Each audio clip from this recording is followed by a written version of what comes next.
kalau di As-Saffat 100, ya dimulai dengan kata ya bunayya, hai anakku, ya. Bagaimana pendapatnya nih? Aku bermimpi nih menyembelihmu. Bagaimana menurutmu? Gitu ya, itu kata Nabi Ibrahim pada Nabi Ismail yang itu dalam usia balik ma'ahu sa'ah, gitu ya. Jadi uh, apa?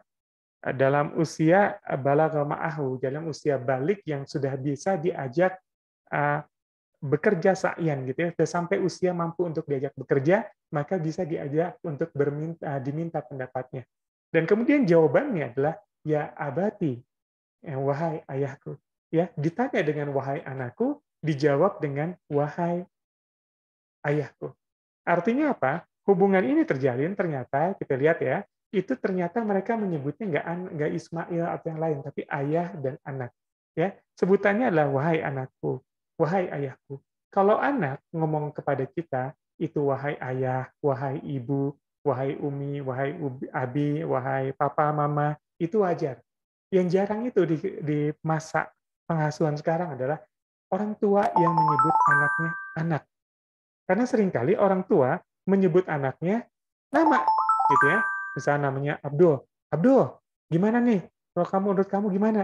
Padahal sebut juga sering mungkin bahkan ketika dia sudah remaja dengan ya bunaya, ya wahai anakku. Nah, ya itu kata-kata yang romantis tapi mulai hilang dalam dalam kosakata pengasuhan kita. Kita menyebut nama anak kita bukan anak, gitu ya, bukan nak, gitu ya. Itu nak tuh enak tuh, ya. Bahkan sampai setua apapun anak kita, panggil dia dengan kata nak. Nak mau apa nak? Nak mau apa? Jangan nama, ya, jangan nama. Ahmad, gimana?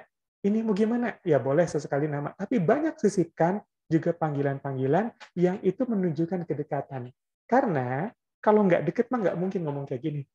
Kalau anak itu nggak deket atau nggak butuh ke orang tuanya, itu ngomongnya juga jarang papa mama, jarang bahkan nggak mau ngomong. Gitu. Kalau di barat kan nyebutnya kamu-kamuan aja gitu ya, menyebutnya dengan kata kamu, saya, kamu, dan lain-lain. Tapi kalau di timur kan etikanya nggak gitu. Tapi yang paling jarang itu kan ditemukan orang dewasa, orang tua, yang bicara pada anaknya bukan namanya. Ya, bicara pada anaknya adalah, nak, nak, gimana nak? Mau apa nak? Ketika dia kuliah, nak kuliah di mana? Kuliah gimana nanti? Ketika dia menikah, ya, nak mau nikah sama siapa? Ya, ketika dia bekerja, nak kerja di mana? Nak mau dipakai apa? Dia punya, nak gimana cucu mama? Gitu ya. Di sekarang sekolah di mana? Ngomongnya dengan kata nak. Panggilan nak itu romantis dan itu membangun kedekatan kita dengan anak kita. Ya, seringkali bahasa yang kita pakai adalah nama. Ya, di antara Bapak Ibu yang sekarang ada di sini, katakan di manapun gitu ya. Kita lihat sekarang nih kita nih ya, dipanggil sama orang tua kita tuh apa sih? Ya. Dan itu ternyata membuat kita punya cukup jarak dengan orang tua kita sekarang.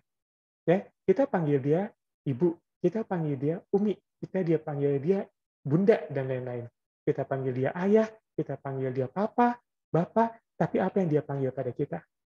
Ya, apa dia panggil nama kita atau dia panggil kita dengan panggilan anakku, ya. Nak, gitu ya. Anakku nih gitu ya. Ini romantis nih. Ya bunaya yang dijawab ya abati. Kalau anak manggil kita ayah itu udah biasa, tapi kalau orang tua panggil anaknya anak sampai usia dewasa itu romantis, ya, terutama dalam usia-usia baliknya. Nah, seringkali kan waktu dia kecil kita panggil dia nak, sayang segala macam. Tapi begitu gede ya, waktu kecil kita panggil cantik, ganteng, sayang dan lain-lain. Begitu usianya usia remaja, usia balik, panggilan itu dihilangkan. Padahal itu dilakukan Nabi Ibrahim pada Nabi Ismail pada usia baliknya Ismail. Ya, pada usia baliknya Ismail dipanggilnya dengan kata ya bunaya. Sama dengan Lukman, pada usia baliknya anaknya dia katakan ya bunaya, anakku, ya, jangan sekutukan Allah. Ya, anakku, gimana nih pendapatnya nih? Ayah bermimpi untuk menyembelihmu, misalkan seperti itu ya. Seperti itu kalau bahasa kita sekarang. Ya, ini harus kita pakai. Anak kita begitu usia 10-11 tahun, kalau kita mau bicara dengan dia, kalau mau dia komunikasi dengan dia, mulai panggil dia dengan anak. Nah, dia masuk SMP, panggil tetap nak. Dia masuk SMA, tetap panggil nak. Selamanya bahasa nak itu akan mendekatkan kita pada diri anak kita. Ini teknis, simple, tapi ini gambaran dari orang tua yang dekat. Karena orang tua yang nggak dekat dengan anaknya berat atau kaku ngomong anaknya sendiri dengan kata anak. Bahkan manggil nama anaknya sendiri aja kagok. susah gitu ya. Tapi orang tua yang dekat dengan anaknya itu manggilnya memang penuh pilihan-pilihan kata-kata yang itu mengandung keintiman. Ya bunaya, anakku, sayang, cantik, ganteng, dan lain-lain. Ya, dulu kecil kita lakukan kesalahannya justru di usia balik kita tinggalkan. Padahal Quran mencontohkan dalam balagha ma'ahunya, ya, dalam usia yang sudah dianggap bisa bekerja, menanggung beban bersama, itu ternyata disebut juga dengan kata ya bunaya, hai anakku, ya. Pilihan kata tapi dalam.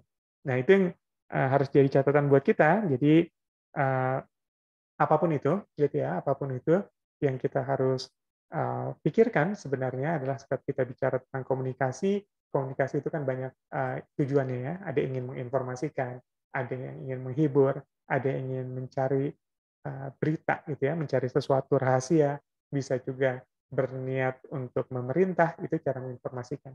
Sebelum dia 7 tahun, karena akalnya belum tumbuh, memang kata perintah ini mungkin lebih sering banyak karena pembentukannya adab. Ya, perintah untuk nadanya yang baik, perilakunya, apa yang dikatakan. Ketika 7 sampai 10 tahun sudah mulai bisa dua arah berkomunikasi. Ya, jadi udah mulai enak tapi juga belum bisa panjang berkomunikasi, apalagi buat anak laki-laki. Atau belum mungkin nyambung banget. Ya, kecuali tertentu ya, kasus-kasus tertentu. Ini secara umum. Dan ketika dia usia 10-11 tahun, justru di sini waktunya dia banyak bicara. Kita butuh pendapatnya, kita butuh dia dengar pendapat dia, dan salah satu yang bisa dilakukan adalah mengajaknya berdialog, dan mulailah pendekatan dari kata pertama sapaan yang itu mendekatkan kita pada anak kita. Ya, sepele, tapi biasa panggil dengan anak, nak, ya. Sepele, tapi itu kunci pertama untuk bertemu, terutama usia 11 tahun ke atas. Ya, minta pendapatnya dengan panggilan awal yang itu mendekatkan kita padanya. Oke, sampai sini. Kalau ada yang kita pengen diskusikan, kita obrolin dulu kali ya, biar nggak terlalu malam. Ya, baik Kang, terima kasih materinya, Masya Allah. Kita lanjut ke sesi pertanyaan ya Kang. Ya, kita Pertanyaan jawab aja ya. Ya, pertanyaan pertama dari hamba Allah, usia 36 tahun, dari Kota Bandung, usia anaknya 11 tahun.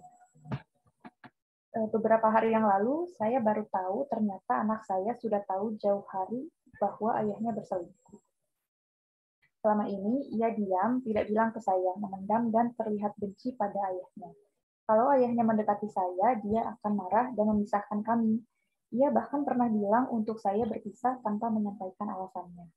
Lalu Allah bukakan semua pada saya. Allah tunjukkan bahwa suami saya selingkuh. Kami putuskan untuk berusaha memperbaiki semuanya. Suami berubah terhadap anak lebih perhatian. Anak saya jadi dekat dengan ayahnya kembali. Nah, apakah saya perlu bertanya pada anak kapan ia tahu pertama kali dan bagaimana perasaannya? Dari diarinya ada rasa menyesal dia tidak memberitahu lebih awal pada saya. Saya khawatir kejadian ini tentu akan berdampak dan membekas. Ya, begitu Pak. Ya. Oke. Jadi anak 11 tahun mengetahui ayahnya selingkuh ya. Ayahnya selingkuh, tapi kemudian ayahnya juga sudah kembali, sudah bersama ibunya kembali, sudah rukun kembali, dan justru hubungan dengan ayahnya sudah lebih dekat. Tapi bagaimana ini? Apakah meninggalkan luka? Apapun sebenarnya yang kita terjadi pada pernikahan bapak ibunya, itu sedikit banyak dalam usia berapapun pasti punya luka buat anak-anaknya. Jadi nggak bisa dihilangkan dan itu pasti ada. Hanya masalahnya kapan anak itu kemudian bisa mengungkapkan ini dengan sesuatu yang lebih matang, dewasa. Kalau kita minta dia berpendapat, saran kita adalah dalam usia balag ma'ahunya, gitu ya. Dalam usia mukallafnya yang biasanya ditandai dengan ihtilam. Makanya kalau kemudian di as-saffat itu yang tadi saya bahas ya itu dikatakan di ayat 100-nya kalau Nabi Ismail itu di ayat 102-nya tadi yang dikatakan di tanah ya bunayanya tadi di ayat 100-nya itu dikatakan Allah anugerahkan ya Rabbi habli minas salihin. Kemudian kata Allah fabasyarnahu bi ghulamin halim gitu ya. Jadi dan Allah anugerahkan kepadanya anak yang bi ghulamin halim gitu halim. Halim itu kan di terjemahan sering maknai sebagai sabar. Banyak maknanya, termasuk makna dari halim adalah mimpi. Makanya di sini ada juga mengatakan dianugerahkan anak yang ketika dia sampai pada usia mimpi, usia ihtilam atau usia baliknya, dia sudah bisa diajak bicara di ayat 102-nya tadi. Halim juga dimaknai sebagai sabar, yang sabarnya itu adalah sebuah karakter. Yang sabarnya itu bukan sekedar ada musibah. Ya, ini bedanya. Jadi kalau kita ada goncangan, kemudian kita tenang, dan kemudian kita menyeimbangkan diri di tengah goncangan, itu sabar. Tapi halim itu adalah sabarnya udah jadi tabiat. Tuh. Jadi ada guncangan atau nggak ada guncangan, itu sudah sabar gitu ya. Nah, itu halim sebutnya. Itu makna dari halim tadi. Dan Allah anugerahkan ternyata Nabi Ibrahim adalah anak yang halim, anak yang punya karakter sudah sabar dari sananya gitu ya. Jadi nggak ada ujian pun dia bersabar.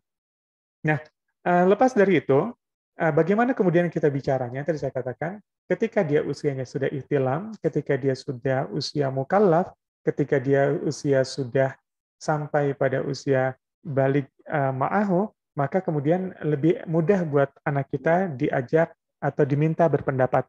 Ya, ini beda dengan ketika dia usianya belum balik atau belum balik ma'ahu, ya, atau belum bisa diajak menanggung beban bersamanya. Nah, sekarang yang dilihat adalah apakah di usia 11 ini anak kita sudah balik. Balik itu memang tandanya biologis. Biasanya suara membesar, jakun tumbuh, kumis atau janggut mulai ada, kemudian suaranya ngebas gitu ya. Ya, tanda-tanda biologis ada, maka dia sebenarnya sudah balik. Ya, itu tandanya, walaupun dalam fikih patokan paling utamanya adalah di bab mimpi. Ketika dia sudah mimpi, maka berarti dia sudah balik. Tapi bisa juga dilihat dari gejala-gejala akil baliknya atau gejala-gejala apa namanya pubertasnya. Nah, ketika itu ada, berarti kemungkinan besar dia sudah balik, walaupun belum tentu akil, ya belum tentu akalnya sudah matang. Tapi kalau ihtilam tuntutannya seperti itu. Nah, kalau memang usianya sudah seperti itu dan kemudian sudah bisa diajak menanggung beban, ini makanya saya sering sarankan anak kita kalau umurnya sudah 10, 11, kalau anak perempuan lebih cepat ya 10 tahunan, kalau anak laki-laki biasanya 12, 13 itu mulai diajak berbagi beban atau pekerjaan orang tuanya. Ya diajak ngomong, yuk kita ini yuk, ini aduh ini kotor rumah, gimana nih bersihinnya, kamu ini. Nah anak laki-laki itu 12-13 harus diajak terlibat juga. Perempuan lebih cepat dari itu. Kenapa? Karena dia harus belajar untuk lebih cepat apa namanya belajar menanggung beban bersama balik ma'ahunya balago ma'ahunya itu ya. Jadi disitulah mereka sudah bisa berpendapat dan kalau kita temukan anak kita sekarang sudah seperti itu boleh silakan ditanya pendapatnya ya. Tapi seandainya hubungan dengan ayahnya itu sudah baik, sudah benar lagi, biarlah itu ayahnya saja yang menjelaskan semua ya. Kalau memang hubungannya sudah cukup dekat, lalu biarkan saja hubungan itu, penjelasan itu dilakukan antara ayah dan si anak tadi. Ya, karena yang dia tahu perselingkuhan itu adalah di sisi ayahnya. Jadi ibu tidak usah mengungkit. Mungkin ayah punya waktu dan cara tersendiri untuk menceritakan semuanya, gitu ya. Jadi saran saya sudah, dan apalagi kalau sekarang sudah baik, hubungannya sudah mulai ditata, tapi baru masih tahap awal ditata, jangan diungkit dulu. Takutnya hubungannya malah jadi buruk. Yang tadinya sudah mulai percaya pada ayahnya, sudah mulai terjalin dengan ayahnya, tiba-tiba balik lagi ya kasusnya, malah mundur kembali. Nah ini juga tidak cukup baik ya. Saran saya kalau umurnya sudah ada silakan ditanya pendapatnya. Tapi 11 tahun kalau memang gejala-gejala mukallafnya sudah belum ada ya jangan dulu diajak meminta pendapat atau berbagi pendapat seperti itu. Ya. Ya, baik. Terima kasih Kang atas jawabannya. Baik. Ya. Semoga bisa menjawab dari pertanyaan yang tadi.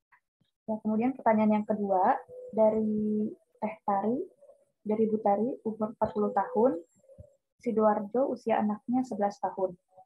Bagaimana cara membangun komunikasi efektif dengan anak yang emosional, mudah melawan, memotong, mendebat, dan membentak pembicaraan orang tua dengan cara yang kasar, padahal orang tua sudah berbicara dengan tenang, tanpa nada emosi dan sudah berkali-kali memberitahu cara komunikasi yang sopan dan benar dengan orang tua.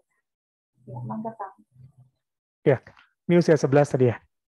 Ya, 11 tahun. Di usia ini tuh biasanya memang usia-usia rawan ya, kalau buat apalagi buat anak laki-laki. Biasanya usia yang perlu mendapatkan perhatian khusus itu 11. Karena di antara pelarihan di antara anak-anak dan kemudian di antara dia belum balik dan kemudian peralihan menuju balik atau bahkan sudah balik. Maka usia ini tuh seringkali kalau kita nggak awasin nih 11 tahun terutama anak laki-laki, anak perempuan juga sama sebenarnya, dia dalam waktu setahun bisa berubah begitu drastis. yang tadinya nggak hobi game, tiba-tiba hobi game, yang tadinya nggak hobi begadang, tiba-tiba hobi begadang, yang dulunya ya positif gitu ya, sukanya ngaji dan lain-lain, tiba-tiba males ngelakuin itu semua. Ini di usia-usia khawatir, jadi saya menyarankan pada orang tua untuk di usia 11 ini lebih memberikan banyak perhatian khusus buat anaknya gitu ya. Jadi saya sarankan untuk tetap dekat, tetap menjalin kedekatan dengan anak kita karena usia-usia rentan rawan anak-anak itu berubah jauh daripada sebelumnya. Ini hati-hati. Nah, itu yang pertama. Dan kemudian berikutnya adalah bagaimana kemudian dengan anak kita yang sudah menentang, melawan, nggak kuat dan lain-lain. Prinsipnya gini, menjadi orang tua itu haruslah pertama dihormati, gitu ya. Itu adalah respect, gitu ya. Adalah dihormati. Yang kedua adalah haruslah diidolakan atau diteladani. Jadi PR kita sebagai orang tua haruslah banyak poin-poin yang membuat anak kita melihat idolanya itu memang adalah bapaknya atau ibunya. Kenapa bisa diidolai? Karena banyak kelebihan yang dimiliki bapak ibunya yang nggak dimiliki orang lain. Dan gimana cara taunya anak kita kalau bapak ibunya itu punya banyak kelebihan, ya? Adalah dengan memang membangun kedekatan tadi. Jujur apa adanya, nggak usah dilebih-lebihkan, karena sebenarnya setiap orang tua pasti punya banyak kelebihan dibandingkan anaknya. Masalahnya adalah seringkali kita selalu berpikir, kenapa anak kita ngelawan dan lain-lain, karena mungkin dia bukan, mungkin orang tua itu kurang menjadi sosok atau peran yang ada respect, ada rasa dihormati, ya. Kenapa nggak respect? Karena juga mungkin tidak ada perlakuan menghormati, ya, karena sebenarnya sebuah pernikahan, nanti juga termasuk dengan hubungan anak, itu adalah hukum kesalingan. Ada wilayah kesalingan. Muamalah itu bahkan semuanya kesalingan. Pernikahan tuh juga adalah kesalingan. Ada saling respect, saling menghormati, saling memuliakan. Nah, anak akan belajar memuliakan orang tua ketika orang tua menunjukkan sikap memuliakan pada anak. Ya, memuliakan tuh gimana? Dari kecil, ini kita bicara dulu dari kecil ya. Sikap memuliakan makanya kenapa kadang-kadang bahkan Nabi itu suka main kuda-kudaan sama Hasan Husain, ya. Jadi kudanya dan lain-lain. Meletakkan anak di punggung lebih tinggi itu juga posisi yang sebenarnya membuat anak itu merasa mulia, ya. Kemudian kita gendong dia dan lain-lain, itu menempatkan anak itu dalam posisi yang mulia. Waktu ternyata dalam proses kecilnya ini jarang kita lakukan, atau kita lakukan dengan keluhan, atau kita lakukan dengan bentakan, atau kita sambil marah-marah melakukannya, tidak dalam ketulusan, maka dia juga merasa dia bukan sedang dimuliakan. Dan kebalikannya nanti adalah dia juga kemudian tidak belajar untuk memuliakan kita. Ya, maka PR-nya sebenarnya adalah untuk membangun hukum kesalingan ini. Bagaimana kita mau dimuliakan, dia memuliakan kita dan kita dihormati oleh dia adalah PR pertama, ya belajar memuliakan dia. Nah, ketika usianya sudah 11 tahun dan mungkin ada proses yang terlewat sebelumnya, di usia sebelumnya ada diri yang tidak hadir, ada ruang-ruang usia yang tidak diisi, ada masa-masa tumbuh yang tidak ada sentuhan gitu ya. Bagaimana ketika usianya 11 tahun? Apakah masih bisa? Bisa saja sebenarnya. PR-nya adalah seperti yang tadi saya katakan, hadirlah dalam ruang-ruangnya. Ketika usianya di atas 10 tahun, 11 tahun, yang akan tumbuh itu adalah ruang akal atau ruang pikir. Maka jadilah orang tua yang hadir dalam setiap ide pemikiran anaknya. Ketika anaknya bertanya, "Pak, lagu Indonesia Raya itu siapa yang bikin?" Ya, jawab dengan segala pengetahuan bapaknya. Jangan nyuruh. Udah cari di buku tuh, cari googling tuh, segala macam ya. Jangan nyuruh. Ketika dia bertanya tentang ini artinya apa sih? Jawab, karena itu usia yang ruang pikirnya sudah mulai terbangun. Dan dia akan terpenuh ketika bapak, ibunya tidak mesti selalu tepat, tapi menyediakan ruang untuk menjawab bagi anak pertanyaan anak-anaknya. Atau bahkan kita yang bertanya pada anak-anak kita untuk kemudian tahu ruang pikirnya sejauh mana. Ya, dalam usia yang mereka sudah tumbuh seperti ini, lakukan seperti usia, saya belum tahu ya, mungkin 11 tahun kita anggap saja ini sudah balik ya, tapi seandainya belum balik, maka mungkin memang ruangnya bukan ruang pikir yang paling dibutuhkan. Ketika ruangnya masih di bawah 7 tahun, ruang yang paling banyak diisi kan ruang emosi. Karena mereka seringkali kesulitan mengungkapkan emosi. Ya, kata-katanya belum cukup banyak, hingga kemudian muncullah tantrum dan lain-lain. Ya, itu kalau umurnya di bawah 7 tahun, di bawah 5 tahun, itu masih wajar mereka mengungkapkan itu lewat tindakan-tindakan yang sifatnya emosi gitu ya. Tapi ketika dia usianya 7 sampai 10 tahun, itu mulai mereka tuh ruang emosinya berubah ya, bukan lagi semata-mata karena tidak bisa membahasakan, karena dia mulai sudah bisa membahasakan walaupun belum sempurna, tapi biasanya wilayahnya adalah perubahan antara egosentris yang dia menjadikan dirinya pusat dan dia harus mulai juga mengukur orang-orang lain di luarnya. Ya, jadi mulai menyamakan dengan temannya, dibeliin ini, kenapa dia nggak dibeliin ini? Temannya diperlakukan ini, kenapa dia nggak diperlakukan itu? Mulai 7 tahun, udah mulai tumbuh tuh.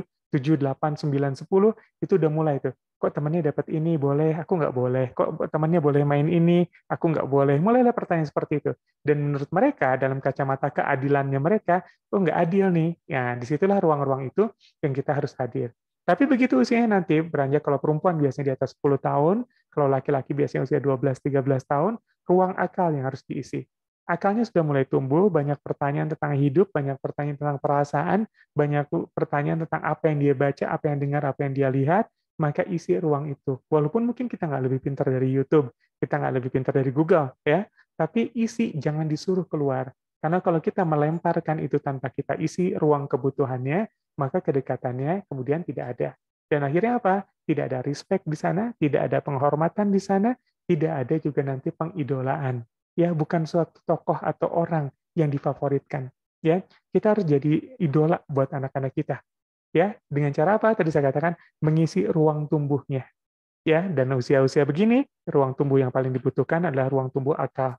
Ya, maka hadirlah dalam pertumbuhan akalnya. Nanti sampai 17 tahun, dia akan banyak bertanya. Ya, dia akan bertanya tentang hubungan, dia bertanya tentang bisnis, dia bertanya tentang pelajaran, dia bertanya tentang sosial, dia bertanya tentang politik, dia bertanya tentang presiden, dia bertanya tentang isu keumatan, dia akan bertanya. Dan kita harus hadir dalam setiap ruang jawabnya. Jangan selalu nyuruh nyari. Kadang-kadang boleh kita nggak tahu dan kemudian coba cari. Tapi coba ya nyarinya itu barengan, gitu ya. Coba cari. Oh iya begini, ternyata begini. Ya, jadi kalaupun kita nggak tahu jawabannya, ayo cari bersama hingga dalam ruang pencarian dia tentang akal, tentang makna, tentang tafsir segala macam dalam hidupnya, bapak ibunya nggak hilang. Bapak ibunya harus ada di sana. Begitu. Ya, mungkin ada lagi? Ya, Masya Allah. Terima kasih, Kang. Baik, lanjut pertanyaan ketiga dari Ibu Yanti Hairani, 30 tahun, di Kota Bandung, usia anaknya 3,5 tahun. Bagaimana cara berkomunikasi dengan baik atau memberi pengertian pada anak bahwa perbuatan yang dia lakukan adalah kurang tepat atau bukan pada tempatnya. Misalkan anak perempuan, tapi kalau ke masjid mau pakai mukena, ke bawahannya pakai sarung. Dan kalau dikasih tahu suka ngeyel dan tak mau kalah. Anak umur berapa tadi? 3,5 tahun, Kang. Oh, 3,5 ya. Oke, jadi begini, anak 3,5 memang anak yang memang bahkan kata-kata belum cukup, mereka belum bisa mengungkapkan maksudnya, ya. Jadi usia ketika dia tumbuh lebih banyak dengan psikomotoriknya dan kognitif tumbuh lewat banyak telinganya. Belajar banyak nanti, karena saya mungkin silahkan lihat ya di kalau yang ikut kelas di materi kelas-kelasnya itu saya bahas detail. Kalau yang secara umum di video-video YouTube saya juga ada gambaran secara umumnya. Ya, di situ ada gambaran tentang ada 3 potensi sebenarnya yang bisa dipakai untuk belajar tentang atau berkomunikasi atau pengasuhan atau cara pendidikan. Ya, yang pertama yang Allah katakan, Allah menyebutnya dengan kata sam'a, al-absar, dan al-afidah. Ya, jadi Allah memberi pendengaran, penglihatan, dan hati atau rasa. Nah, fungsinya sebenarnya ada yang sedikit spesifik. Fungsi telinga atau potensi pendengaran itu muncul banyak sebagai fungsi kognitif dalam perkembangan akal atau perkembangan otak atau perkembangan pertumbuhan pengasuhan anak-anak kita. Ya, bentuknya hafalan. Kognitif itu kan adalah thinking, learning, and remembering gitu ya. Jadi berpikir, mengingat gitu ya. Belajar itu adalah fungsi-fungsi kognitif dan itu banyak dibentuk telinga. Makanya kemudian di An-Nahl ya ayat 78 itu disebut as-sam'a itu dengan mufrad, dengan kata yang sifatnya tunggal. Kenapa? Karena jamak maksud saya ya, dengan kata-kata yang sifatnya jamak karena sebenarnya kalau kita mendengar di mana saja, dari arah mana saja, kanan atau kiri, kalau terdengar cukup jelas, maka informasinya sama jelasnya. gitu ya, mau duduk di kanan, mau duduk di kiri, mau di belakang, mau di depan, kalau informasinya sama, terjelas, saat terdengar jelas masuk, maka dia akan mendengar itu. Sama dengan perintah pada anak kita. Kalau kita bicara tentang kognitif, dia apa nggak sih? Dia ngerti nggak sih? Dia tahu nggak sih dengan apa yang disuruh mamahnya, gitu ya? Sebenarnya kalau kita bicara jelas dan dia mendengar cukup jelas, itu pasti tahu. Dan itu mengisi ruang-ruang kognitifnya, yaitu itu akan terisi oleh dia. Hanya persoalannya memang adalah ketika anak itu belum cukup mengerti arti atau kosakata, maka itu juga tidak bisa mudah untuk dilakukan. Ya, dalam usia 3,5 tahun kosakatanya belum cukup banyak, maka wajar kemudian anak belum cukup mengerti tentang apa yang kemudian terjadi lewat kata-kata. Ya, biasanya mereka lebih mudah menggambarkan itu lewat sifatnya psikomotorik atau lewat rasa, bahkan dari apa? Dari raut wajah atau dari gerakan. Ya, jadi saran saya berkomunikasi dengan anak 3,5 tahun tidak terlalu banyak dengan bahasa verbal yang mungkin ya, tidak salah gitu ya, tapi kemudian juga mereka juga belum cukup mengerti, tapi harus ada tambahan. Sifatnya adalah ekspresif, nada bicara atau telunjuk atau bahasa yang lain. Ya, misalkan ketika ngomong tidak, kita tekan gini. Ketika memuji ada bahasa seperti apa. Ketika melarang misalkan begini. Bahasa itu yang dihafal mereka. Jadi baik, buruk, ibu tidak suka, mamah tidak suka, dan lain-lain, ada sifat-sifatnya yang itu ada psikomotor, ada gerakan, ya, atau lewat nada bicara, ya, bisa dinaikkan, bisa melambatkan, bisa menekan kata. Nah, mereka akan belajar dari itu. Atau bisa dari ekspresi wajah, ya, kita diam, kita cemberut, kita manyun, kita apa, itu gambaran tentang, oh, saya salah, saya benar, ini nggak baik, ini baik. Nah, digambarkan dengan proses seperti tadi. Ya, untuk anak 3,5 tahun, jangan terlalu banyak dengan kata, karena belum cukup banyak juga kosakatanya, walaupun tidak salah untuk kemudian dilakukan, tapi bisa dilakukan dengan raut wajah, telunjuk, gitu ya, jari, tangan, atau juga dengan tadi, nada bicara. Ya, saran saya seperti itu. Ini masih 3,5 tahun. Ini gimana nih? Ya, insya Allah. Ya, sabar. Ini bukan, apa ya, kita juga ingat, kita memang pengen punya anak soleh. Kita pengen punya anak yang baik, kita pengen punya anak yang pintar, tapi tetap semuanya dituntut sesuai usianya, ya. Jangan menuntut atau mengharapkan sesuatu yang melebihi bahkan tuntutan Allah pada anak kita sendiri. Itu seperti itu. Ya, Mangga. Ada lagi? Ya, masih ada, Kang. Masih ada. Pertanyaan selanjutnya dari Bunda Eka Samarinda, usianya 46 tahun, usia anaknya 22 tahun. Mau bertanya, usia anak saya sudah 22 tahun, tapi sampai sekarang belum ada tanggung jawabnya. Jika dinasehati suka melawan atau menjawab. Bagaimana solusinya ya, Kang? Ya, 22 tahun kalau dalam fikih sebenarnya sudah bukan kategori anak ya. Kalau dalam hukum juga di usia 21 tahun batasnya. Tapi sebagai biologis dia tetap anak kita ya, karena dia tetap bertanggung jawab, kita tetap bertanggung jawab terhadapnya, apalagi jika belum nikah, itu tanggung jawabnya tetap ada di anak kita. Bagaimana kemudian kita melakukan atau berbicara atau komunikasi atau mengajak anak kita untuk lebih baik di usia 22 tahun. Ya, usia ini sebenarnya adalah usia dia sudah mulai matang, akal, referensi hidup sudah punya, dan kemudian juga logika-logika sudah tumbuh, tafsir atas pikir, atas rasa, atas pengalaman juga sudah ada. Gitu ya. Jadi dia sudah punya nilai sendiri dalam, kalau kata dalam bahasanya adalah dia sudah dalam tahap independence. Jadi kita kan dulu adalah kita adalah dependence, dulu kita butuh orang tua kita, segala macamnya harus dibantu orang tua kita, termasuk pengertian rasa, ya.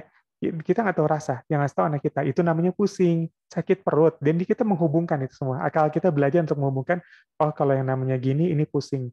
Oh kalau yang namanya gini, ini nggak enak badan. Ya, sebelumnya nggak tahu ya. Kita kalau punya anak masih 6 tahun, 7 tahun, apalagi masih TK, itu mereka masih kesulitan mendefinisikan pusing itu masih sulit. Ya, tapi lama-lama mereka menggambarkan, oh yang seperti ini disebut pusing, yang seperti ini disebut nggak enak badan, yang seperti ini disebut deg-degan dan lain-lain, yang seperti ini disebut tegang dan lain-lain. Mereka akan kemudian belajar dengan sendirinya untuk mendefinisikan itu sendiri. Nah, usianya ini kemudian berkembang ketika dia usianya 7 sampai 10, 10 sampai 11, definisi tentang segala sesuatunya makin kuat. Ya, ketika usianya balik dan mukallaf, usia 10 sampai 17, itu waktunya banyak mereka menyimpan banyak informasi dan kemudian membulatkan jadi sebuah kesimpulan dalam hidup mereka. Ya, kalau dalam Islam batasnya memang adalah 14-15, tapi ditihani Imam Abu Hanifah di 17 dan 18. Kita ambillah 17-18-nya tadi. Setelah itu, mereka masuk dalam fase independen. Ya, ini dependent, bahkan arti rasa aja dia nggak ngerti, kecuali harus bertanya pada orang lain.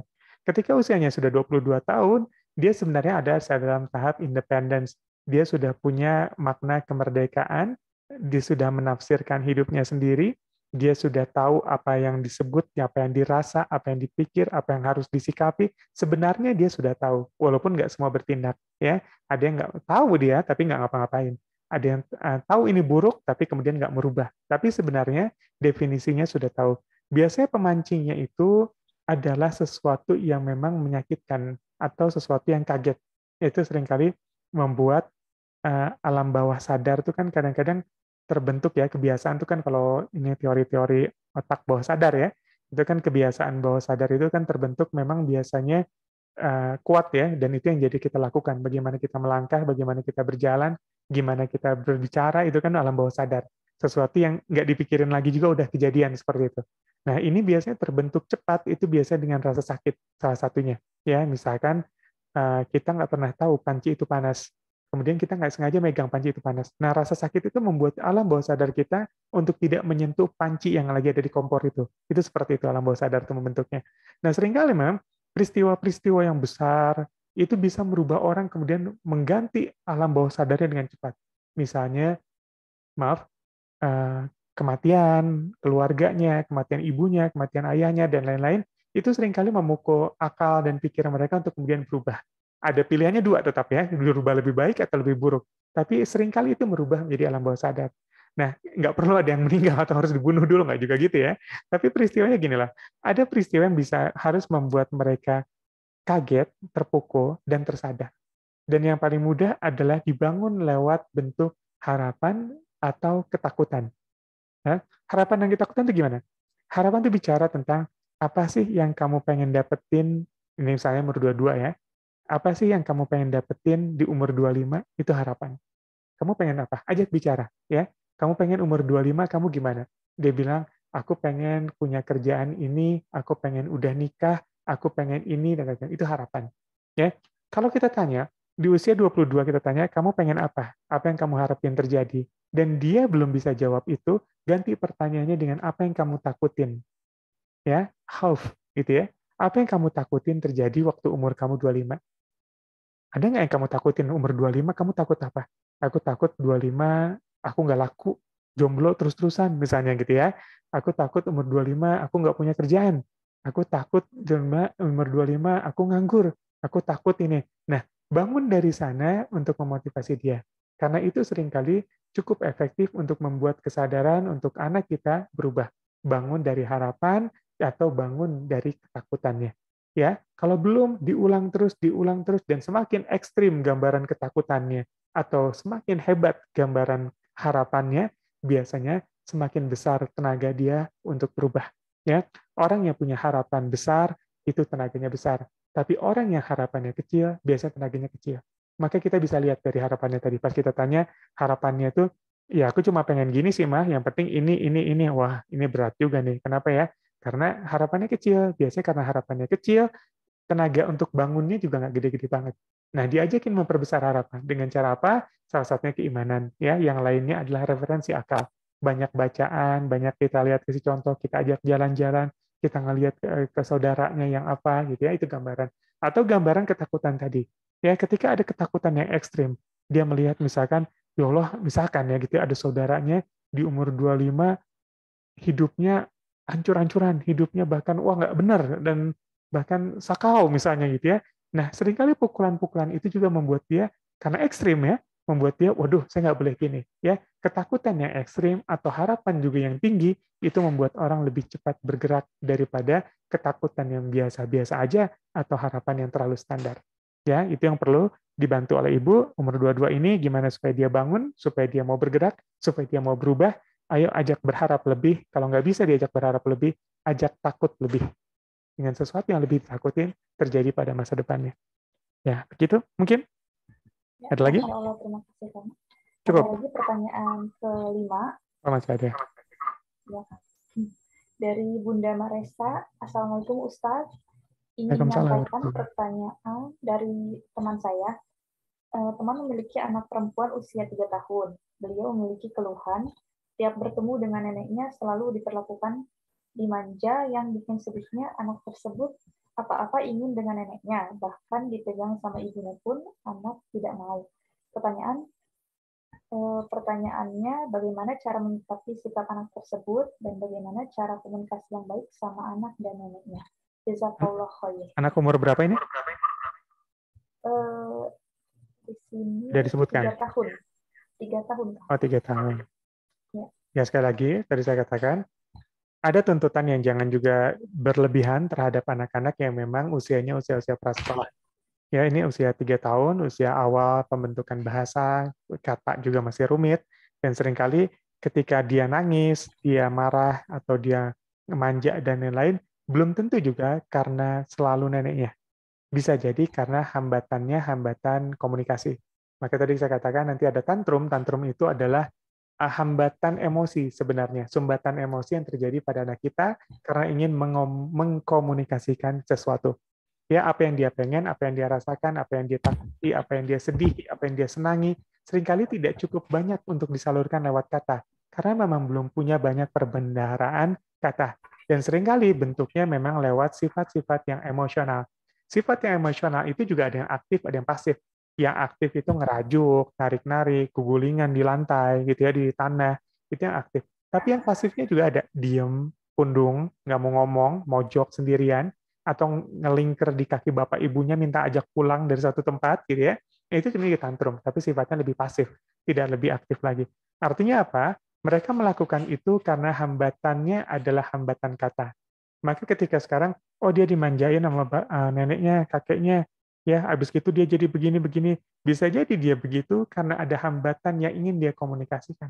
Walaupun itu komunikasinya misalnya adalah sama kakek sama nenek mah enak, bisa jajan mulu, sama mama sama bapak mah nggak bisa jajan mulu. Nah, dia mengkomunikasikannya lewat marah tadi, ya. Nanti semakin usianya tumbuh lebih, ya, itu kemudian bisa kita tata lagi. Gimana menghadapin tantrum dan lain-lain? Ini panjang ya. Kalau yang ikut kelas, itu udah saya bahas di satu video khusus, ngadepin tantrum dan lain-lain ya. Itu bisa dilihat lah, panjang kalau di sini ya. Gitu. Terus yang berikutnya adalah sadar juga, ini 3 tahun, jadi yang paling penting adalah ibu mengerti kemudian cara untuk mencikapi sumbatan emosi ini. Itu yang paling penting. Ini hanya masalah tentang ada yang ingin dia komunikasikan tapi tidak tersampaikan. Ya, di situ dulu. Ya, apakah ini jadi manja yang berlebihan? Kalau masalahnya ini berlanjut ketika dia sudah usia bisa mengkomunikasikan, bisa membahasakan tapi masih terlihat, mungkin ini bisa masalah lanjutan tadi. Tapi ketika dia memang belum bisa membahasakan, ada banyak yang ingin dia katakan lewat marahnya dia, lewat manjanya dia. Belum tentu karena sekedar kakek neneknya, tapi bisa jadi ada keinginan, harapan, bahkan rasa, sedih, senang, dan lain-lain yang itu tidak bisa disampaikan. Ya, jadi terapi dulu tantrumnya, ya, siapkan dulu. Karena ini seringkali nggak bisa dihindari. Karena memang apa? Karena memang umurnya memang harus kita sebagai orang tua menjalani atau menghadapi ini. Jadi ya, tapi bisa disikapi, ya, bisa disikapi termasuk merespon lebih cepat, ya. Kadang-kadang anak-anak tuh nggak butuh respon yang tepat, yang dia butuh itu respon yang cepat buat anak kita. Itu cara untuk salah satu menghadapinya ya, respon cepat, jangan dilambat-lambatin anak kita tuh, ya. Walaupun respon kita nggak selalu tepat, ya, tapi buat anak kita respon cepat itu lebih penting daripada respon yang tepat, begitu. Mangga, silakan. Ada lagi atau sudah? Masih ada, Kang. Oh, masih ada. Pertanyaan ke-6 dari Bunda Tri, Bandung, 30 tahun, usia anaknya 4 tahun. Saya dan suami sama-sama bekerja, anak siang hari bersama neneknya.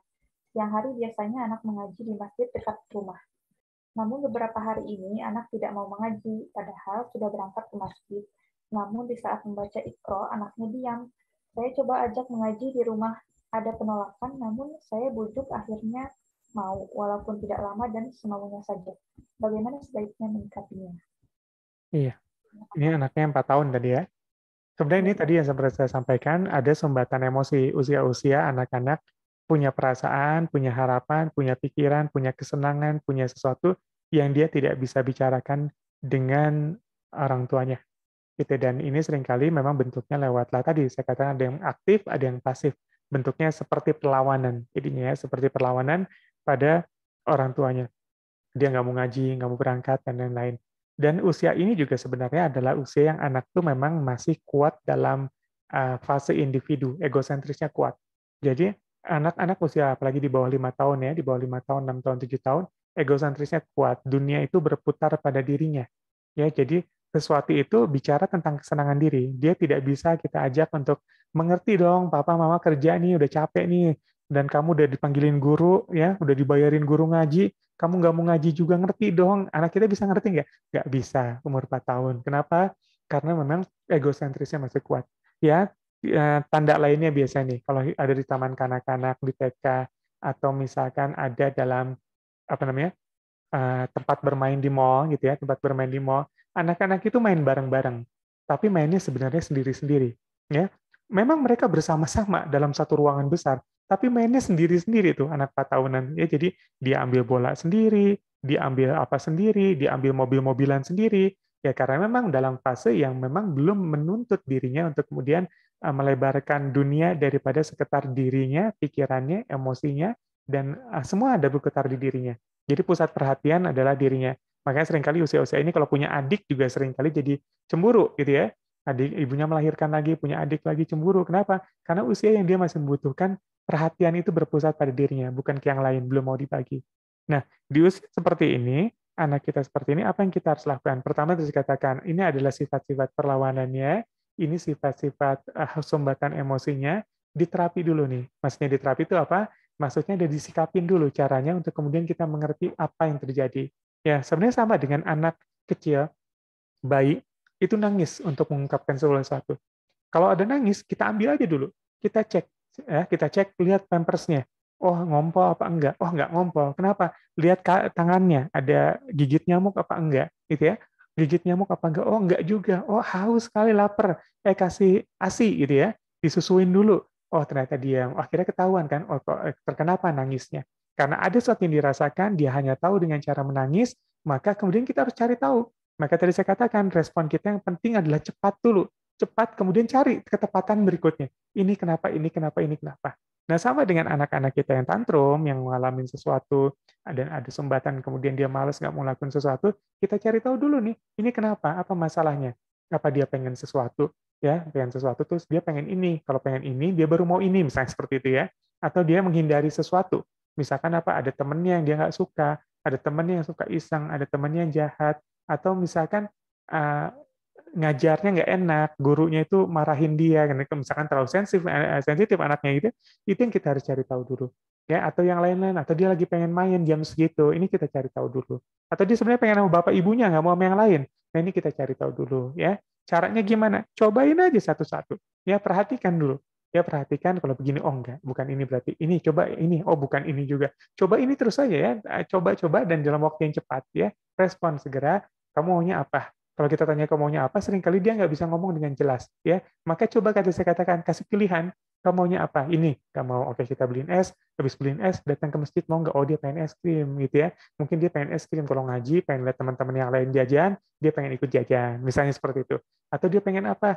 Coba kita anterin, oh dia cuma pengen dianterin sama bapak ibunya, misalnya seperti itu. Itu PR-PR yang kita cari tahu dulu, dan kemudian kita ganti posisinya atau bahasakan berikutnya dengan sikap-sikap langsung. Ya, jadi saran saya coba semuanya, terapi tantrumnya. Tantrum itu nggak selalu diikuti keinginannya ya, nggak selalu seperti itu. Tapi perlu untuk diketahui maksudnya. Walaupun mungkin kita nggak pernah bisa nangkap bulat maksudnya apa, tapi ikhtiar orang tua itu untuk selalu menangkap maksud dari anak-anaknya. Bahkan sampai nanti dewasa, tugas kita itu adalah mencoba menangkap maksud yang disampaikan oleh anak-anak kita. Begitu. Baik, Kang. Pertanyaan terakhir dari Bunda Ida, 44 tahun, dari Kota Bandung. Ada lagi? Usia anak... ya, ada lagi, Kang. Pertanyaan terakhir dari Bunda Ida, 44 tahun, Bandung, usia anaknya 17 tahun. Kami lagi bingung menghadapi anak kedua kami akhir-akhir ini, cenderung tertutup seperti ada sekat di antara kami. Sebentar, anaknya berapa tadi? 17 tahun, Kang. 17? Ya. Kami lagi bingung menghadapi anak kedua kami akhir-akhir ini cenderung tertutup seperti ada sekat di antara kami. Penilaian kami mungkin ada sesuatu keinginan yang tidak terdampak, tetapi lama tidak tahu apa itu. Kalau diajak ngobrol selalu emosi, tidak bisa diajak ngobrol. Ya, sudah? Sudah, Pak. Ya, ini usia-usia ikatan sosial ya, tadi saya katakan ya, usia 10-17, ini usia yang bahkan sudah sampai biasanya tahap akhir dari anak-anak gitu ya. Kalau dia bahkan dalam fikih, kalau dia tidak datang bulan, dia tidak ihtilam, dia tidak mimpi, tapi usianya sudah seperti ini, maka udah dianggap dewasa. Nggak bisa lagi dianggap anak-anak. Ya. Perlakukan dia dengan memperlakukan dia sebagai seorang mukallaf, walaupun mungkin dia tidak mengalami peristiwa datang bulan ataupun peristiwa tadi ya, ihtilam mimpi itu sendiri. Artinya ada wilayah di wilayah dia bertanggung jawab, usia dia mulai independen dengan pikiran, rasa sudah matang karena mumayyiz aja sudah bisa membedakan baik buruk, paling tidak baik buruk untuk dirinya. Mukallaf itu lebih jauh. Dia harus memposisikan dirinya terlibat dalam suatu lingkap sosial, ada hak dan kewajiban. Makanya nanti kalau pelajaran-pelajaran anak sekolah banyak tuh hak kewajiban di usia-usia anak kelas 4 SD, 5 SD, 6 SD sampai SMP. Kenapa? Karena memang usia-usia sudah harus mengenal hak dan kewajiban di usia-usia seperti itu. Ya, ada hak dan kewajiban, dia terikat pada sebuah kewajiban untuk memenuhi hak pada lingkungan apapun. Ya, kadang-kala gini, ketika dia masuk dalam sebuah keluarga, dia sebenarnya harus siap untuk dia punya kewajiban dan ada hak dari orang tuanya terhadap dirinya. Ketika dia masuk dalam sebuah lingkungan di sekolah, ada hak dari gurunya untuk dirinya, ada kewajiban dia pada gurunya, dan terus-terus seperti itu. Ya, yang jadi persoalan seringkali kita tidak menyiapkan anak kita untuk melakukan fungsi hak dan kewajiban ini. Ya, jadi dari 10 tahun, 11 tahun, semuanya dibantu, semuanya tidak dijelaskan, semuanya dimanja gitu ya, hingga kemudian dia tidak terbiasa untuk menjalankan fungsi kewajiban dan mendapatkan anak ini. Ini juga jadi persoalan tersendiri nanti buat anak kita. Nah, gimana solusinya ketika ternyata ini sudah terjadi, ini anaknya nggak mau ngomong, nggak mau apa, ya, padahal bagaimanapun ada hak juga dari orang tuanya, tadi saya katakan. Ada kewajiban setiap anak untuk berlaku baik pada orang tuanya. Di usia seperti ini, seringkali dia ngelawan. Kenapa? Nah, tadi saya katakan, karena usia sebelumnya ada peran yang tidak terisinya juga. Ada informasi tentang hak dan kewajiban ini yang nggak terisi juga. Dan biasanya memang orang sering katakan ini karena peristiwa pubertas tadi juga salah satunya. Peristiwa emosi dan apakah benar? Benar ya. Ada diri yang berubah, ada jiwa yang berubah tapi terperangkap dalam wajah yang masih kecil dan anak yang masih bertumbuh. Ya. Jadi kalau kita lihat anak-anak usia 16-17 tahun itu kita akan lihat bahkan kalau anak perempuan itu dari usia 12-13 kita bisa lihat badannya udah kayak orang dewasa tapi wajahnya wajah anak-anak. Nah, seperti itulah gejolak emosi yang ada pada anak-anak remaja. Dia sudah dewasa, dituntut bersikap dewasa, punya hak dan kewajiban, tapi seringkali terkurung dalam diri atau jiwa yang belum cukup dewasa. Ya, dan apakah ini beban buat mereka? Beban. Karena ketika mereka mengaca, ya tadi saya katakan, kita bisa bedakan lah wajah anak umur 17 tahun walaupun badannya udah kayak anak 20-an atau anak 30-an, tinggi, besar ya. Tapi itu nggak gitu tuh, wajahnya tetap ke wajah anak-anak. Nah, ini yang kita harus pikirkan lagi, kenapa bisa seperti itu. Saran saya sih, yang kita harus lakukan, ya karena ada sumbatan-sumbatan juga, dan ini juga terkait dengan emosinya, yang paling baik adalah mengajaknya bicara. Tapi nggak mau diajak bicara, apa yang harus kita lakukan? Jangan berpikir berkomunikasi itu memulai dengan dia yang bertanya pada kita. Tapi yang kita harus lakukan adalah kita yang harus mulai berbicara pada anak kita. Kita dulu yang mulai bicara pada dia, kita yang ajak bicara. Maka saya sering katakan sekarang adalah era orang tua yang bertanya. Ya, eranya adalah pertanyaan. Google dibangun dari pertanyaan. YouTube itu dibangun dari pertanyaan orang. Hingga muncullah jawaban-jawaban. Maka orang tua tuh bukan lagi sumber jawaban buat anak-anak, gitu ya. Maka keahlian menjawab itu nggak lagi penting-penting banget buat orang tua, tapi yang lebih penting adalah kemampuan orang tua untuk bertanya. Maka bagaimana teknik untuk bertanyanya? Pertama, kalau kita bertanya pada anak-anak kita, maka posisikan sebagai seorang sahabat. Saya punya video, silakan dicari di YouTube, itu bicara dengan anak remaja. Kalau yang di kelas, itu saya bahas lebih detail lagi, ya lebih panjang lagi saya bahasnya. Yaitu, Gimana bicara dengan remaja? Salah satunya ada tekniknya. Saya sarankan bicara dengan sebaik sahabat. Dan sahabat itu nggak bicara di depan, apalagi di belakang. Ya, anak remaja, sahabat itu nggak pernah ngomongin di belakang. Maka selalulah bicara dengan anak 17 tahun di sampingnya. Jangan pernah di depannya, karena dia tidak mau lagi diguruin. Dia sudah mulai punya tafsir atas hidupnya. Apalagi di belakangnya, diomongin. Ya, walaupun ngomonginnya sama bapaknya sendiri. Ya, jangan kedengeran kalau ngomongin anak kita, terutama anak 17 tahun. Ya, ngomong di sampingnya, usahakan di samping sebelah kanannya. Kenapa? Karena biar kita bicara masuk ke telinga kanannya dan memorinya teringat pada otak bagian kiri. Ya, telinga kanan itu merekam lebih kuat daripada apa yang kita dengar dari telinga kiri kita. Ya, Bapak Ibu semua yang lagi dengar materi saya sekarang ini, dengar suara ada misalkan anaknya bawa makanan, ada dengar suara anaknya main-main, itu semua didengar pakai suara pakai telinga kiri. Dan suara saya, kalau Bapak Ibu mendengarkan dengan konsentrasi, itu didengarkan dengan telinga kanan. Karena apa? Fungsi pendengaran ada di otak sebelah kiri. Maka usahakan juga bicaranya di sebelah kanannya, ya, duduk di sampingnya. Lalu apa? Usahakan juga untuk kemudian bicara sebagai seorang sahabat yang sama, akhirnya duduk bareng di sebelahnya, bersentuhan lebih baik lagi, gunakan pilihan-pilihan kata seperti kata tadi. Nah, tadi, ya, usahakan ganti namanya dengan panggilan yang lebih intim. Anakku, ya seperti Nabi tadi katakan, ya bunaya, gitu ya. Kita ganti dengan pilihan-pilihan kata yang seperti itu. Itu salah satu cara diantaranya. Dan kemudian lakukan pertanyaan, ya banyak bertanya, tanya dari apa? Dari kesehariannya. Biar dia menjawab. Banyak butuh dikorek. Dan korek itu dengan eho. Eho itu adalah panggilan berulang. Jadi misalkan ditanya gimana sekolah tadi? Baik, baik-baik aja nih. Iya, baik-baik aja. Guru gimana? Ibu ini nggak masuk, kenapa nggak masuk? Ya, setiap jawaban dia jadikan pertanyaan baru supaya dia mau berbicara dengan kita. Ya, buat anak perempuan ini mungkin bisa lebih efektif karena ini apa namanya? Ini bisa mereka memang punya kata-kata cukup banyak. Buat anak laki-laki seringkali kata-katanya nggak cukup banyak tiap harinya. Jatah katanya itu nggak banyak. Ini mati. Ya, jadi jatah katanya itu nggak banyak, laki-laki itu kan ke jumlah katanya nggak banyak. Jadi cari waktu yang tepat buat bicara dengan anak laki-laki. Salah satunya jangan bicara waktu anak laki-laki itu sedang kecapean sore hari pulang hari. Kenapa? Karena jumlah katanya sudah habis. Ya jadi udah nggak mau ngomong tuh dia. Ya masih nggak segar kalau mau ngomong sama anak laki-laki. Usahakan pas dia refresh, habis bangun tidur atau habis makan biasanya. Ya habis makan ajak ngomong, dia baru ngisi energinya lagi. Tapi kalau dia pulang dari mana, pulang dari sekolah, terus kita ajak ngomong, dia males-malesan tuh. Kenapa? Karena memang kosakatanya, perbendaharaan katanya hari itu sudah habis semua tadi pas main di luar sama teman-temannya. Ya, ini jadi kita harus tahu waktunya. Kapan kalau kita bicara dengan anak laki-laki. Kalau anak perempuan, cenderung lebih banyak sebenarnya kosakatanya.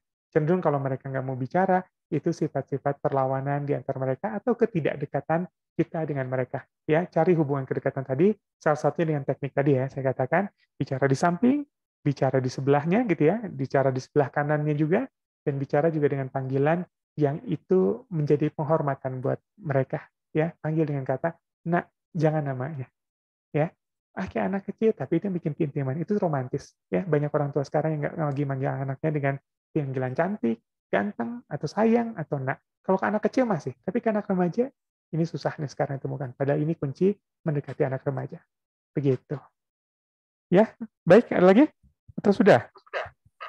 Sudah, Kang. Sudah lah ya. Alhamdulillahirrahmanirrahim. Terima kasih, Kang, atas jawabannya. Masya Allah, luar biasa sekali. Baik, Bapak dan Ibu, barusan sudah kita dengarkan materi mengenai komunikasi efektif dengan anak. Nah, sekarang saya akan menyampaikan info kelas parenting. Bismillahirrahmanirrahim, ayah, bunda, dan teman-teman, insya Allah saya akan menjelaskan sedikit mengenai kelas parenting yang insya Allah akan dibimbing oleh Kang Tony Raharjo. Kelas parenting Islam adalah kelas online yang akan membantu orang tua dan calon orang tua untuk mengikhtiarkan, menemukan, dan menerapkan pola asuh terbaik bagi anaknya sesuai fitrah dan tuntunan Islam. Insya Allah kelas ini dapat menjadi saran terbaik peserta untuk belajar dan mendampingi pengasuhan Islam secara lengkap dari anak usia 0 sampai 17 tahun. Kelas ini insya Allah dibimbing oleh Kang Tony Raharjo, seorang pakar keluarga Islam yang tentu saja ahli membahas persoalan parenting Islam kekinian dengan bahasa yang mudah dipahami. Materi kelas ini tentu saja akan sangat aplikatif diterapkan dalam pengasuhan anak. Insya Allah kelas parenting Islam ini akan membantu ikhtiar ayah bunda menjadi orang tua yang lebih baik lagi. Apa benefit kelas parenting Islam?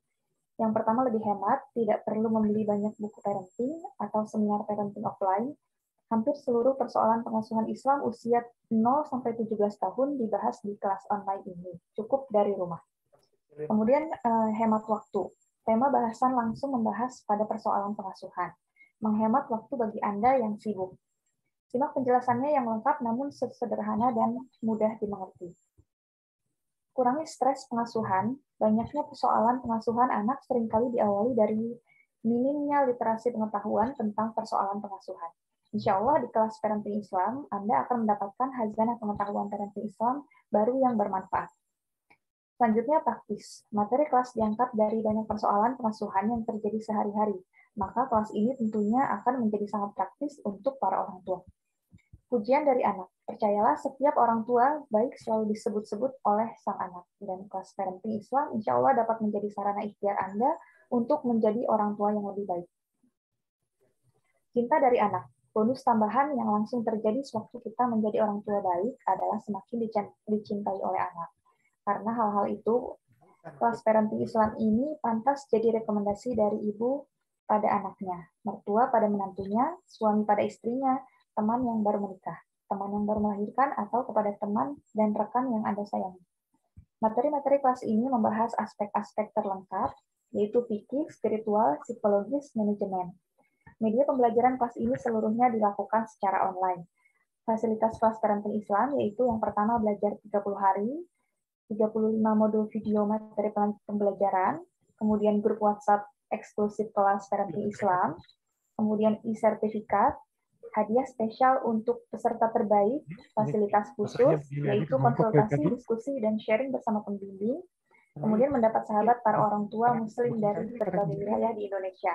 Jadi tadinya apa saja materi yang didapat di kelas parenting Islam?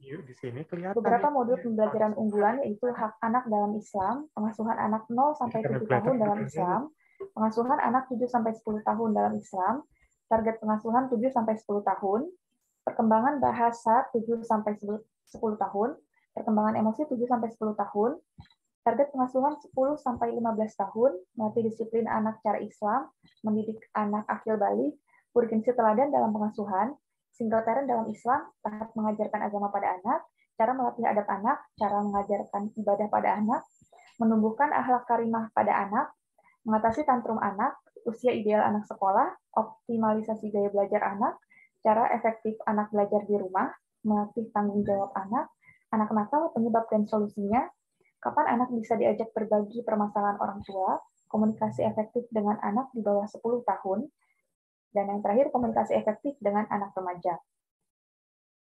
Investasi untuk kelas parenting, harga normalnya adalah Rp639.000. Tapi untuk para orang tua pembelajar, kami berikan diskon menarik dengan promo diskon launching 70%, dari harga Rp639.000 menjadi Rp189.000. Khususnya hanya bagi 50 orang pendaftar pertama untuk mendapat seluruh fasilitas dan plus bonus buku gratis karya Kang Tony Raharjo.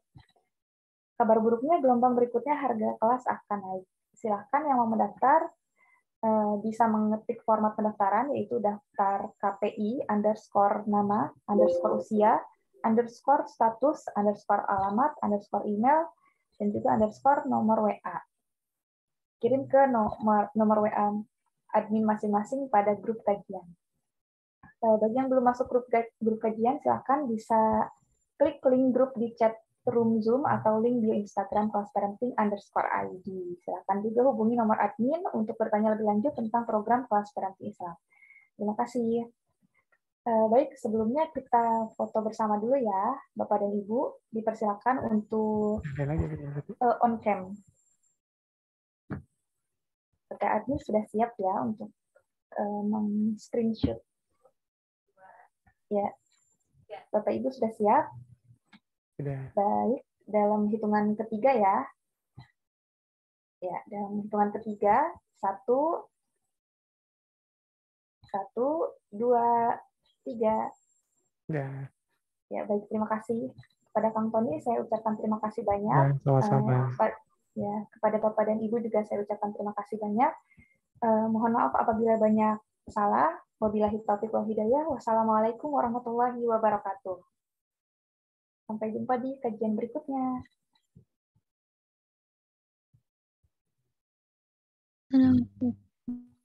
Ya, terima kasih Ayah dan Bunda.